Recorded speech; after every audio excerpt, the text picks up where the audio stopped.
Silakan kepada teman PGRI mungkin mau menambahkan dulu sedikit sebelum saya lempar kepada teman-teman dari DPR ya untuk memberikan tanggapan ya. Silakan kepada Pak Sumardiansyah. Baik, terima kasih Bu Pimpinan. Yang pertama, sebetulnya persoalan profesi guru itu bukan hanya persoalan materi. Sebab kami khawatir kok PGRI hanya bicara tentang tunjangan profesi. Apakah ini semata urusan perut, tanda kutip, apakah hanya sebatas materialistik? Nah, dalam hal ini konstruksi berpikirnya adalah kita ingat sebelum ada undang-undang guru dan dosen, sebelum ada tunjangan profesi, betapa kehidupan guru sangat sulit sampai muncul istilah Umar Bakri. Sampai kemudian lahirlah undang-undang guru dan dosen, di mana guru dicanangkan sebagai sebuah profesi oleh Pak SBY pada tahun 2004. Sejak itulah melalui tunjangan profesi, melalui sertifikasi, melalui pendidikan profesi, guru mulai naik harkat dan martabatnya. Jadi ini lebih kepada kita meminta sejauh mana pemerintah berpihak. Dan memang itu hak kita, karena semua sudah terterang dalam undang-undang guru dan dosen. Itu yang pertama.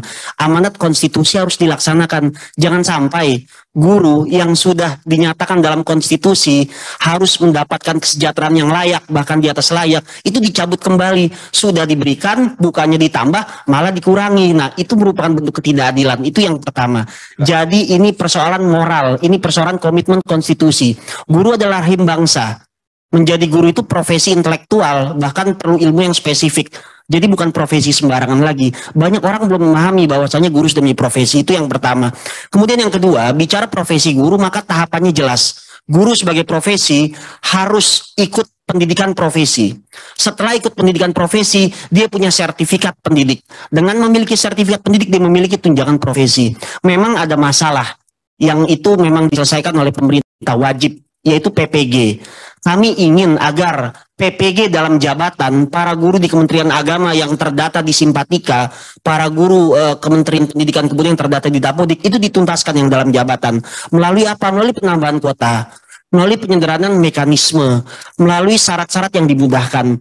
Nah, sehingga ketika semua guru yang ada di dalam data bisa tersertifikasi, maka akan semakin berkualitas pendidikan kita. Bagi yang muda-muda yang akan menjadi guru di Kementerian Agama, kemudian di Kementerian Pendidikan, bisa mengikuti PPG dalam jabatan atau PPG prajabatan, yang itu ranahnya perguruan tinggi. Nah, jadi kita juga ingin agar persoalan PPG diselesaikan. Saya memiliki data.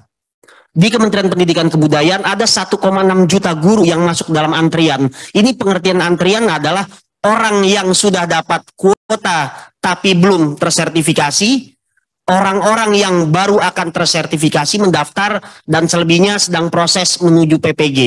Jadi antrian ini juga harus diselesaikan agar orang-orang yang sudah ada di dalam Dapodik, di dalam data Simpatika, itu semuanya bisa masuk ke dalam kuota. Nah, sehingga nanti mungkin ke depan LPTK bisa merancang kurikulum PPG secara terintegrasi. Jadi nanti orang-orang yang mau menjadi guru, dia kuliah di LPTK, lulus sudah disediakan untuk mengambil profesi, jadi kurikulumnya berkelanjutan. Kalau sekarang kan enggak. Anak-anak kuliah sarjana di LPTK, ketika lulus dia bingung bagaimana nih menjadi profesi. Sedangkan ikut PPG dalam jabatan syaratnya sangat rumit, kuotanya sangat terbatas. Nah, itu yang kedua. Kemudian yang ketiga, ini ada titipan dari teman-teman kita di IGTK. Wajib belajar itu sesungguhnya dimulai dari 6 tahun, tapi memang ada konsep baru yang namanya preschool. Sampai detik ini kami belum pernah mendengar dari Kementerian Pendidikan preschool ini barang apa, kurikulumnya bagaimana, yang mengampu seperti apa. Karena itu IGTK yang merupakan bagian dari PGRI memberikan saran agar preschool yang masuk dalam pendidikan dasar itu juga bisa diisi oleh guru-guru TK. Sebab memang secara psikologi TK itu masuk di usia 6 tahun. Mengapa harus kita usulkan TK yang notabene masuk di dalam PAUD yang sekarang dikenal Taman Anak bisa mengisi preschool untuk pendidikan dasar? Ada data yang mengatakan 375.000 anggota IGTK yang tersebar di 34 provinsi itu sudah tersertifikasi 72,8%. Artinya 72,8% dinyatakan layak mengampu anak-anak dalam usia psikologi 6 tahun. Hanya problematikanya adalah preschool ini dimasukkan dalam pendidikan dasar. Namanya kelas 0. Yang kita nggak tahu ini kuliahnya di mana, yang mengajar siapa, sertifikat pendidiknya dari mana dapatnya, sarana prasarananya, kurikulumnya. Nah, mungkin ini juga menjadi sarana untuk kami mengusulkan agar preschool ini dikaji ulang, dan sebaiknya memang yang disebut preschool itu adalah TK. Karena usia psikologi 6 tahun itu adalah TK. Mungkin kalau frasenya TK sebagai pendidikan formal, maka akan menjadi sebuah kebaikan.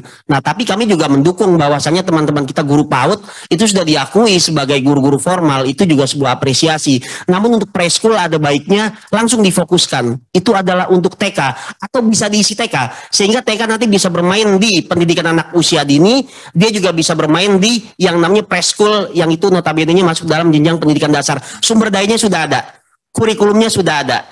Sarana prasarananya sudah ada karena menjadi TK itu memiliki syarat-syarat tertentu sebagaimana diatur dalam undang-undang. Saya pikir itu, terima kasih.